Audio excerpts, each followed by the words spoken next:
Bonjour à tous. Les chiffres alarmants de l'incendie en forêt de Fontainebleau. La forêt est ravagée par un incendie. 1900 hectares sur les 25 000 que compte le massif, dont 23 000 de forêts publiques, gérées par l'Office national des forêts, sont parties en fumée.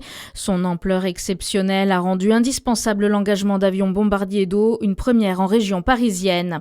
Une vigilance rouge pour canicule qui se poursuit aujourd'hui pour 26 départements. 58 départements resteront en vigilance orange. Parmi eux, les Alpes de Haute-Provence, les Hautes-Alpes, l'ensemble de la Corse ou encore le Gard et la Lozère. 98 départements sont concernés par une mise sous surveillance pour cause de sécheresse.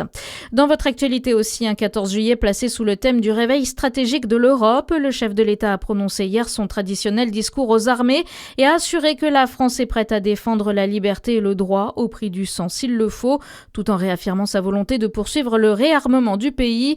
35 pays de la coalition des volontaires qui réunit de nombreux pays européens en soutien à l'Ukraine seront présents aujourd'hui. Le président de la République qui assistera aussi à l'hommage national aux victimes de l'attentat de Nice prévu en fin de journée. L'Ukraine devrait, elle, accueillir 16 avions Rafale et des batteries antiaériennes. Une annonce d'Emmanuel Macron hier soir à l'issue du sommet de la coalition des volontaires qui a rassemblé 37 pays, soutien de Kiev à Paris. La force multinationale destinée à se déployer en Ukraine une fois la guerre terminée va commencer à s'entraîner dans les pays voisins dans les prochains mois. Du sport aujourd'hui, retour de la grande boucle sur les routes de France. 10e étape entre Aurillac et le Lioran pour le peloton. 166 km au programme et un parcours très exigeant, pas moins de 7 difficultés. Départ en jaune pour Tadej Pogačar.